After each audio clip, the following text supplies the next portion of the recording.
and welcome to another episode of Pit Bulls Parolees and a Producer. My name is Billy Cooper. I am the executive producer and showrunner for Pit Bulls and Parolees. I am joined by Miss Tia Torres, the owner-operator of Vila West Rescue Center and lead talent on the show, Pit Bulls and Parolees. Hey, Tia. Talent? I don't know. Lead cast member? I have to really work on that, right? I have to work on that. I know. I don't know what they. In the beginning, they used to be starring. I'm like, starring? How do you starve your own life? You can't. Oh my God, there's sirens. We never hear sirens here in Napoleonville, ever. Oh. Or was it your house? No, not my house. Huh. We never hear sirens. That was pretty exciting for a minute. I mean, sad, but exciting. Yeah. Okay, so on Pit Bulls Parolees and a Producer, Tia and I will be breaking down every single episode of the show. Today's episode, we are talking about episode 2 from season 1. And we will go through our usual categories. Everybody at home that's listening, wherever you are, if you have anything, please add your comments in the comments section below where you found this podcast. Also, if you have anything specifics regarding an episode for a future podcast, please let us know. Just please, when you do comment to us, indicate the season number and the episode number so we can hold on to that question whenever we get to it. So when you want to know about season 5, episode 12, we'll get there. It may be a little while, but we'll get there. I'm glad you're keeping track. Okay. Oof. I know. All right. So let's start today's episode with the episode description as listed in the TV guide from way back when. I'm laughing because Barney's in the background scratching. Okay, so after waiting a year and a half in jail, Tia's husband AJ finally gets his day in court. Will Tia and AJ be able to get AJ's bail reduced and bring him home? Additionally, parolee Jake is assigned to a difficult adoption case that features a group of Renaissance fair pirates looking for a new member for their horde. Finally, Tia comes face to face with the ugly abuses suffered upon pit bulls in a heartbreaking rescue. What was that? That was the TV guide description? That was the TV guide description, and actually there was a typo in it. So hopefully they fixed it when it got into the TV guide. Yeah. It is the first time I've ever heard the term horde used in a That's why I TV did. guide. Yeah, I kind of went. I description. kind of went. I don't like that. Yeah. Okay, so let's do some episode stats. The title of the episode was called Redemption. I remember that. Yeah. Originally, the episode aired in November 6th of 2009. And from what I understand, the filming for this episode was like early spring, late winter, like 2009. Does that sound about right to you? I have no clue. I don't remember that. I don't remember. You don't remember the dates of AJ's hearings? Yeah, okay. No. Yeah. Yeah. All right. So let's jump into your memories of this time and making this particular of starring in this episode. Your memories of starring in your life of this episode. Obviously, what stands, what do you remember most about this time? It was AJ, right? It was all the hell we were going through with AJ. Yeah. Yeah. People don't realize, behind the scenes, it consumed our life. Right. In a negative way. And so how hard of a decision was it? Was there a conversation about featuring AJ's case on the show? Was there? Yeah. And how was that? We were trying to decide if going public with it would help his case because there were things going on that were so insane that even I am very pro law enforcement, pro cop, pro judicial system, when I saw what was going on, I said, wait, this is fake, right? Like this is a joke. Someone's going to say, oh, kidding. So at one point we're like, maybe we should start putting this on the show. But then we have to think, is it going to backfire? Because there's a chance it'll backfire. So we took a chance and filmed his hearings. Do you think ultimately having the cameras hurt his case? Helped his case? It did. No, it didn't matter. It didn't matter. It was the stuff that went on was insane. Like I just, you know, just getting bounced around from courtroom to courtroom. And I remember that one day, I forgot how many. Yeah. I think we switched to like. They didn't even show everything on the show. I think we went through like 4 judges. We got switched to like 4. I was like, wait, who does that? I mean, even watching the show back, you know, and getting ready for today's podcast, you know, watching the show back, that moment, that whole section of the kangaroo court, so to speak, jumping around from courtroom to courtroom, judge to judge, it's a yell at the TV moment. I mean, you as the person watching at home going, what are you guys doing? What that? Like, it's just like, why? Well, and you guys were just trying to get his bail reduced. Yeah, all we were there for a bail hearing, and they kept moving us around to different courtrooms, different judges, and we were like on our 4th judge for the day. Yep. And is Barney destroying something? I hear. I don't know. Is he? What are you doing? I heard like crunching going on. Barney has a paper fetish. Oh. Oh, well then you can chew on that. That's fine. Okay. Stupid. He's like, what do I do? But the real moment where we just went, wait, what? Was what we showed on the show was when they brought a judge in and AJ's attorney turned around, looked back at me, goes, is it my imagination? Or does this judge look a lot like the prosecutor? I'm like, I know, right? Like, that was for real. We weren't faking that. I'm like, right, yeah. They look a lot alike. And so finally, you know, the attorney, like, asked, and they turned out to be twin brothers. I'm like, okay, not only did you bring brothers, but you brought twin brothers? A twin judge and prosecutor? Yeah, it was. And then when the judge says, oh, no, I can be fair, we're like, oh, okay, well, I happen to have twins, and there ain't nothing that comes between them. You know, one lies, and the other one will swear to it. So, yeah, it was like, this was the stuff we went through. So that, during that time, AJ's life just turned ours upside down. And how long did AJ's case? Because so AJ was around when they filmed the sizzle reel for the show, and AJ was originally intended to be in the show. Yeah, I wanted him to be, but he didn't. Then he ended up not wanting to be on the show. But then he ultimately got arrested, and he wasn't even able to be on the show. Got his wish. Yeah. I mean, so you know, I mean, so yeah, I mean, it was an insane time. And then, you know, like I said, I am very pro law enforcement. I'm very respectful of them, you know. But, you know, just like with any group of people, there's the one bad apple, so to speak. And even after they arrested AJ, then I started getting harassed. And then my kids started getting harassed because of AJ's background, what he was involved in his past. They weren't going to forget about it. And so we then became the brunt of their frustrations. Yeah. But so how long did AJ's case, I mean, how long did it drag? Because it dragged on for quite a while, and ultimately it didn't even get settled till it was 2010. It was a couple of years. Yeah. Yeah, it was a couple of years, and then he finally we decided for him to do a plea deal. Yep. Instead of taking a chance and getting life, because they were looking at this charge as a 3 strikes case. That was our frustration. It's like, why are you giving him a 3rd strike when this is a theft charge? So and ultimately, what was, I mean, because the charges sort of bounced around ultimately over the course of the time, and I think for the audience at home watching, at first it was a driver's license, and then it was a motorcycle, and then it wasn't even him, it was somebody else's stuff. And like, what, from your recollection, what was the real charge that they tried to... Theft. It's just theft. Yeah, it was theft. It turned out to be theft, and which in the scope of the criminal world is not that serious, you know. Right.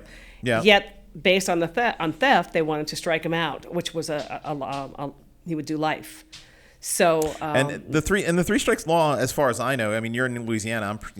I'm back here in California. I think it's off the books now. It doesn't exist anymore, as far as I understand it. Yeah, I don't know. But back then it did, and I even contacted the district attorney's office, and they said, hey, it's up to our discretion to strike somebody out. And I'm like, it's a theft charge. It's not a murder. It's not a violent charge. Yeah. And so they said, well, take a chance, go to court. And I remember this was something that viewers didn't know. Yeah. But everybody was mic'd up, during that. And there was a moment when Aaron got a new attorney, and the attorney went to go talk to the prosecutor to see if they could work something out. Yeah. And they were standing in the hallway, like down the hall. And at one point, our audio guy's like, come here. And he gave me his headphones because our attorney was mic'd up and was picking up what the prosecutor was saying. And I listened to it. And I'm going to say what happened. The prosecutor straight out said, he said, I know he didn't do this, but you know what? I'll keep throwing shit against the wall until something sticks. He's going back to prison. Wow. Heard him say it with my own ears. So, it was revenge for his former crime that he had done 14 years for. Like, in their mind, that wasn't enough. They wanted him to stay in there and do longer. And, so, and don't get me wrong, I'm not saying AJ's innocent of anything. No. He was around this element of people, the wrong element of people when he got out, ultimately, or he wouldn't have been swooped up in all of this. Right. Sure. But this was the one particular time that he was probably innocent of something. It's like, oh, well, you are the company you keep. I mean, and this episode in particular, I know we always talk about, people became obsessed with your relationship with AJ. Obsessed. This is probably the episode that has the most showtime or FaceTime for AJ in the show. And it's probably all in maybe 6 minutes. Right. It's not very much. And that 6 minutes, it became the number one question for the rest of my life. I mean, every meet and greet I did, every interview I did, the first question was always, what's going on with AJ? Like, how many dogs did you adopt out this year? Right. But it never. Or how can I give you a donation? Yeah. But they always wanted to know about him. Right. And I was like, wow. And then it was like, he was all over your show. I'm like, no, he was in like one episode. Right. So. I mean, why do you think? I mean, do you think people were fascinated because it was so far removed from their life? Like so few people probably know someone who probably went through what you and AJ went through. No. I think it's just human nature to want to know about people's personal lives. Yeah. And that's what I think it was all about. Right. They just want to know about my personal relationship. So, hung in there long enough, and then finally, I just said, no, this ain't happening anymore. And got divorced. And because I'm a glutton for punishment, now I'm talking, and that's the code word. Talking means you're just kind of not really in a relationship, but talking. Now I'm talking with ex-husband number 3 again. Well, that's a whole other podcast, which is actually we're going to be producing on this podcast network. Tia talking to her third ex-husband, Tony, who's still in prison. Who's still in prison, and that'll be a podcast called 25 to Wife, coming to you very soon. Mm-hmm. So, thank you for plugging another podcast. Well, it's what happened. But in all seriousness, you actually have a relationship with him. You just want to sort of make people understand that you have a friendship. Right. I divorced Tony. This is going to make me sound so trampy, but I don't care.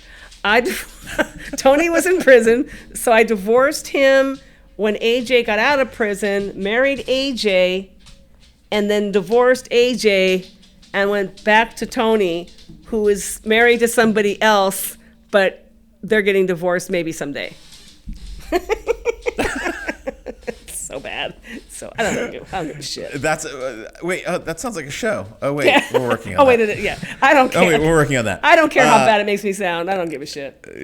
I'm too old to have a bad reputation. So. All right, so let's jump forward. Let's talk about the standout storylines from the episode. Like we said previously in the podcast we did for the pilot, the way we made the show back in the day, back in this first season, it was way different than the show everyone's familiar with, where we have our 3 stories. This one had multiple stories, so I will rattle through them, and Tia, obviously, you can tell me which one you think is the most standout, but I think I know the answer anyway.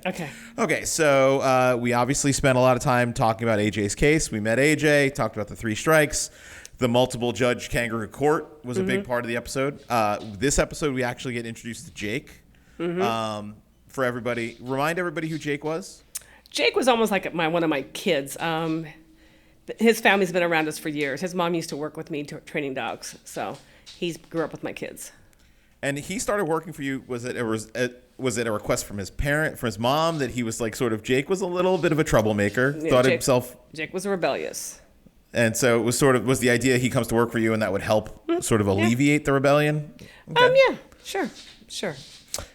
We then had the Pirate Fair, the Ren Fair adoption with Dave and Yvette. The dogs featured in that adoption, Pablo, Angie, and Uggy. Then the Gringa Rescue, which sadly turned out, not well. Right. And then you had a training client. So back in the day when the show started, you actually would have training clients come in. A dog named Ani. And you used your dog Lefty to sort of help Ani get out of, sort of deal with dogs in the street. Hold on, Barney. Speaking of training dogs, he's licking the dog food bags. Dude, you already ate today. Oh yeah, I call you and you run to Candace. Perfect. They're so well trained.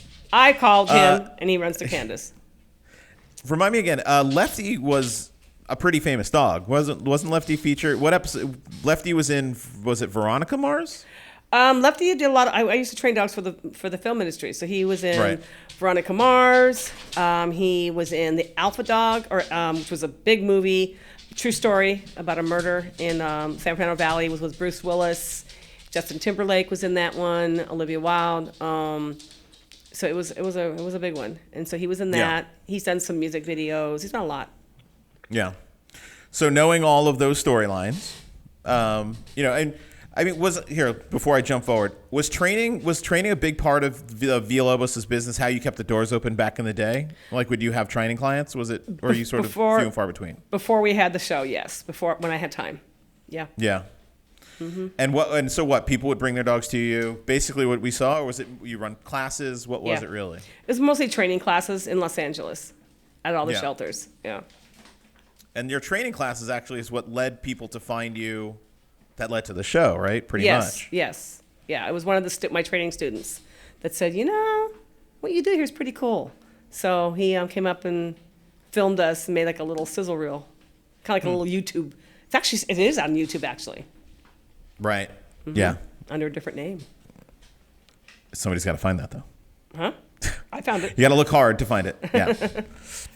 Okay, so let's pick your standout storyline. Which one was it? It was AJ. AJ. It just set the precedence for many years to come. It's funny. I actually have a different choice. Okay. I think it was Uggy. I think it was the pirate adoption. Yeah.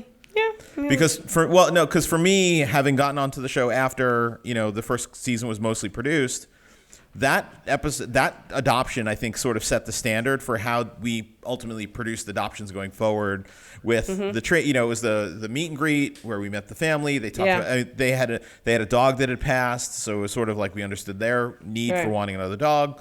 The fun training beat, with Mariah and Tanya dressing up in the pirate costumes, and then ultimately the home check. So for me, that's what it was. Like watching it back, I'm like, oh yeah, this is why we do the adoptions this way, kind of thing.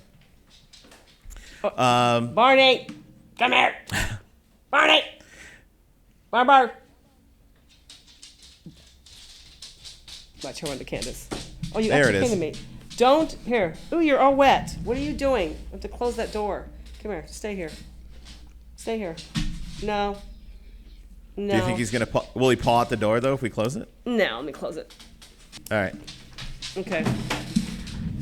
Oh, my God. Okay, so then sort of a couple of firsts for this episode. Like I said earlier, this is our first traditional adoption, what I consider a traditional adoption, first formatted adoption. This also has Mariah's first scene in the show, blonde Mariah. She was in the pirate testing. So, So a couple of firsts. I mean, I think, the world, I feel like, is starting to open in terms of what the show could be. So, so here's an interesting one, our time machine moment. I mean, looking back on everything that you sort of experienced in this episode, is there anything you would jump in the DeLorean and go back and fix? Or do differently? For my life or for the show? For the show. Well, maybe both. Don't forget, you're the star of your life, the star of the show. Yeah, okay, yeah. And this is going to be an interesting one for you. For the show, I think having AJ's story in there, made it good. It just showed how, my life's involved around the prison world and people in prison. In real life, I regret that part of my life. Got it. Because it brought so much, and I'm not even discussing it here. It brought so much bad stuff to our life at the time. My life was very dark back then, which I didn't portray that on TV, but it was really bad. Really, I mean, how are you? I mean, that brings up an interesting question. I mean, how were you able to compartmentalize those two things? Like, I'm sure behind the scenes you were dealing with hell. But then camera crew shows up and it's like, okay, I gotta do this because we gotta feed the dogs, I gotta feed the kids, we gotta work, What you saw on TV was real. In other words, as much as I didn't want to get up, I have to go outside and take care of dogs. Right. So I wasn't doing it for cameras. I literally had to get up and take care of dogs. I had to get Mariah to school. I had to do all these things. So I didn't have a choice. Right. Real life or TV life. But it was super rough for me. There were things going on that surrounded the whole thing with AJ that was just, it was a tough time for me. And it was expensive, right? I mean, AJ's defense, from what you've told me over the years, AJ's defense was very expensive. Yeah. A huge financial drain, right? Yeah. I'd had an inheritance given to me, and I'm thinking this is my little nest egg, because it was given to me, and I blew the whole thing on his case. Blew the whole thing. Right. So, it was tough. It was very tough. And I don't mean that just for people listening. I don't mean that it was oh my God, as a wife, it was so hard. No, I mean as a human, it was tough. Right. My kids just had a hard time getting, like I said, it was just, I'm not going to get into it. I can't get into it. It was just a really... Yeah, I mean, you also said over the years it turned you into a lawyer basically because AJ had a revolving door of attorneys as well. Yeah. And so you up late nights reading his case, paperwork and his case. Barney, stop eating the box. Oops, sorry, I didn't mean to hit the table. This dog. But yeah, I got very involved in his case. Right. And became an attorney / private investigator. And that's when things started to unfold as I'm getting involved in the case, looking at things, looking at evidence. And I'm like, wait a minute, this doesn't make sense. Just a quick example, what I was talking about without getting into all the details, they tried to say that he was at a gas station. This is part of it. He was accused of being in this theft ring. That was the whole thing, theft ring, okay? Yeah. And he was accused of using a stolen credit card at a gas station. Okay, and they had a surveillance video of him at a gas station. So I got to see it. Yeah. I got to see it. I got to compare it to the evidence. And it was and then they had the receipt. Well, they had it at a pump. Pumps have the numbers. Well, the pump number on the receipt was different from the pump number in the video, was different from the pump number in real life. So I was going, wait. None of this matches. Wow. But the biggest thing was the receipt for the stolen credit card. It showed 0. I said, wait, 0?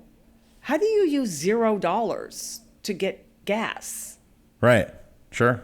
$0. If you're stealing, if you have a car to get gas, you're going to use it to get gas. It said $0. So at the time, his attorney called in the head of loss prevention. What is it for whatever? Sure. The guys that handle theft. Yeah. And when the guy for that gas station company showed up and we let him see the receipt, he looked at it and he goes, this isn't from our gas station. I'm like, wait, what? And he's like, see that reference number? He goes, that's not our gas station. I'm like, okay, what's going on here? Yeah. Wow. So without going into more details, that's sure, kind of, sure. I'm like, oh my gosh. And so they wanted him back in. They wanted him back in. And I know it sounds like a movie, but it actually kind of was like a movie. And it just became exhausting. Yeah. Whoa. I mean, Jesus. Come on, dude. I'm trying to do something here. all right. So changing subjects. Let's talk a little bit about the Gringa rescue. Sad rescue. Dog under a house. Ultimately sick. Had cancer. Passes away and dies. I mean, this is again. Was it when the decision was made to start showing rescues on the show? The hope was obviously we'd see the turnaround like we did with Walter in the previous episode. Yeah, the happy ending. The happy ending. When it doesn't turn out that way, I mean, what are you telling the producers at this point? And I'm sure because the producers are like, well, hopefully everybody wants it to pull through because behind the scenes, we don't really know your life. We sort of, I think that's when the producers started to figure it out. Like, oh crap, this is real life. Like we don't get to manipulate anything. We don't get to script it all out. It's like, no, this is what happens. Like, take it or leave it. Yeah. All right. So that brings us to the MVP and P, your favorite category. Yeah. Right. So for my most valuable pit bulls, I got Uggy and I got Lefty. That's what I got. Yeah. I'd have to agree with that. But which one? Uggy or Lefty? Oh my God, this dog. Sorry, now he's eating a blanket. I don't know. You can't make me choose for dogs. It's not fair. It's not fair. I'm going to choose Uggy. Okay. I'm choosing Uggy. I'll pick for both of us. Yeah. Uggy. And then obviously nominees for most valuable person in the episode. I got Jake, I got AJ, and I got you. You got who? Jake, AJ, and who? You. You're unfortunately in this category. You're in it every time. So obviously. I mean, that's not much to pick from because I know what happened with Jake later. He got into some trouble. Yeah, he did. But I would say for this episode it would be Jake. Definitely not AJ. I'm actually going to give it to you. I got to give it to you. What you went through watching this episode back.